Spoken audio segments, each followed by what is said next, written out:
Welcome back. So we're looking at political beliefs and behaviors, learning and thinking about politics.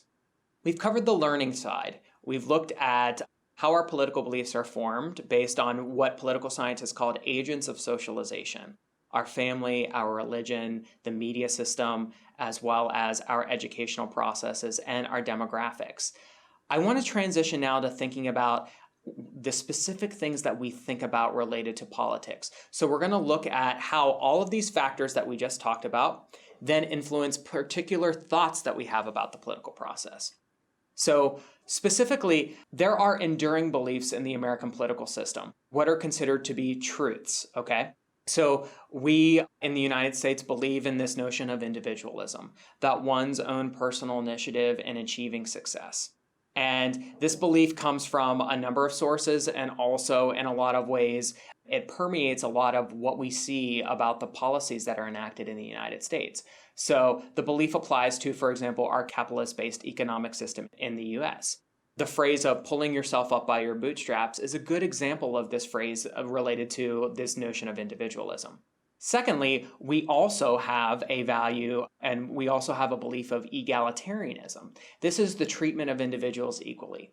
So no individual is superior over another. So in general, Americans ascribe to this particular belief as well. This belief applies to, for example, things like political rights, like voting.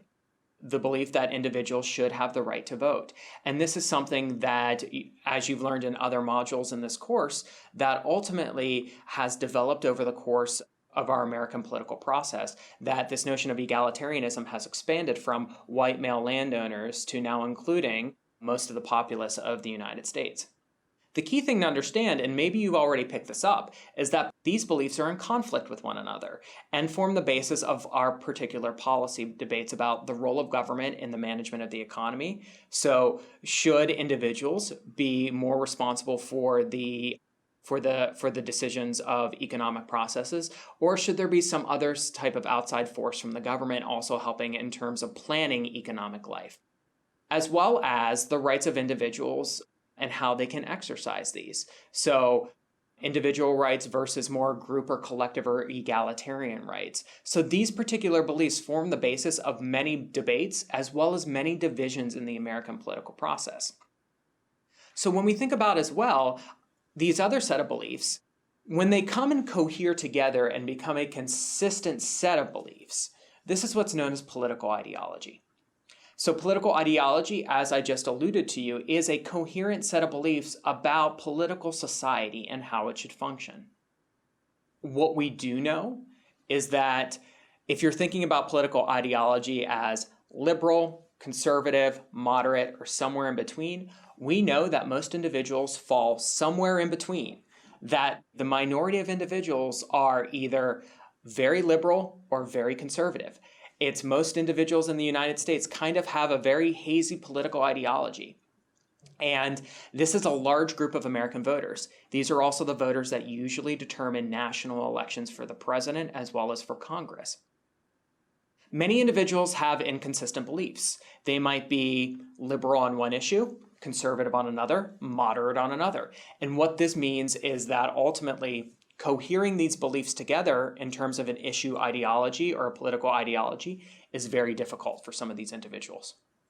So there are 4 particular categories that I've included here to help orient you and understand how ideological consistency and inconsistency happens in the United States.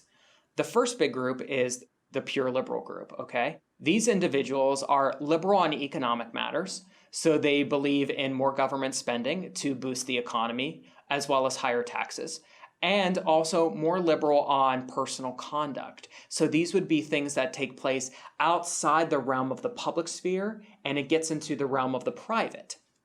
On the opposing side, and this will be kind of thinking about jumping around a little bit for you, you have your pure liberals, and on the other side, you have your pure conservatives. Your pure conservatives are conservative on the economy. They think that there should be less government involvement in the economy and lower taxes and less debt, as well as more personal involvement by the government with regard to personal conduct. So you could think of these as, for example, the government trying to regulate abortion access. So on one side, you have pure liberals. On the other, you have pure conservatives. And then you have those folks who kind of fall in the middle in that hazy area.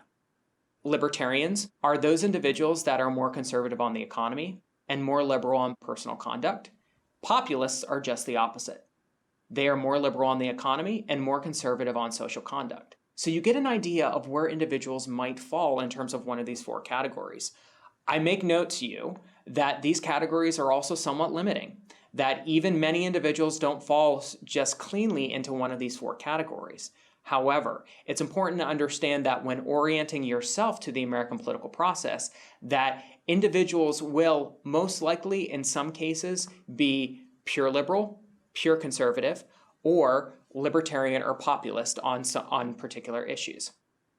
One of the things that I've done is I've included a link here for you to assess your own political ideological consistency. So the Pew Research Center has a short quiz that will help figure out where you line up on the political spectrum. The political typology quiz from the Pew Research Center looks at where you fit on the political spectrum. It's a series of approximately 20 questions that are designed to give you an idea of the issues that matter to you in the political process.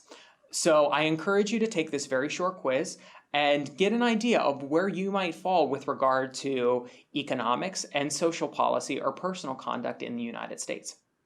I hope you can see after taking that quiz, as well as our conversation about ideological consistency, that beliefs come in many shapes and forms in the United States. Although we see sometimes in the news that pundits are often either on the left or the right, and nowhere in between, what we know is actually most Americans, most average Americans that don't end up on CNN or don't end up in the newspapers on the New York Times are somewhere in between. So I hope that from the political ideology quiz, you can also see that there is much more nuance to the political process and the beliefs that we hold than oftentimes we are led to believe. So next, when we think about our political belief systems in the United States, the other key thing that we need to understand is what are known as attitudes. If beliefs are about what we come to understand to be true, attitudes are about what we like or dislike about American politics. And I want you to think of this as you're asked a question, for example, do you approve of the president's job performance? This is an attitude. It's something that can change based on particular circumstances. Whether or not the president does a good job managing the economy, whether or not the president is strong and decisive with regard to military action in a foreign country. These are the types of attitudes to think about when understanding American politics. This is what we temporarily like or dislike. These are also the things that shift quite a bit. Beliefs are much more immovable. Attitudes shift quite a bit. So a couple of ways that we can come to understand attitudes in the United States, and a couple of different attitudes that we hold. First is legitimacy. Political legitimacy is our confidence in the functioning or integrity of the political institutions in the United States. Whether or not we believe that elections fairly represent the will of the public, so whether or not a presidential election was fair and or fraudulent, as well as whether or not our political systems work for us the way that they should work. So for example, political science and communication research actually has looked at what happens to supporters of a political candidate once that political candidate loses an election. Interestingly enough, many supporters of the losing side of a political candidate often justify the loss by claiming electoral fraud. A way to understand how political legitimacy can oftentimes shift based on different circumstances in the political process. Another key attitude that is formed in our American politics is what is known as political efficacy.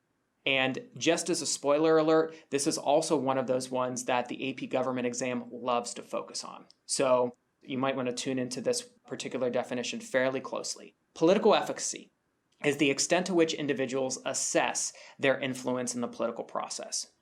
Do individuals believe that they have control over political events or can influence them in some type of meaningful way? So, individuals who believe that they can actually influence the political process, that they have the knowledge, they have the tools necessary to influence the political process, are much more likely to participate in political life. This seems to make sense on some type of intuitive level for us, but it's something that political scientists have found, that those individuals who are much more efficacious, who believe that they can have impact on the political process, are also much more likely to vote. I've included here as well a link to understand how political efficacy looks in terms of the present nature of the American electorate. This research from the Pew Research Center looked at perceptions of the public's voice in government and politics.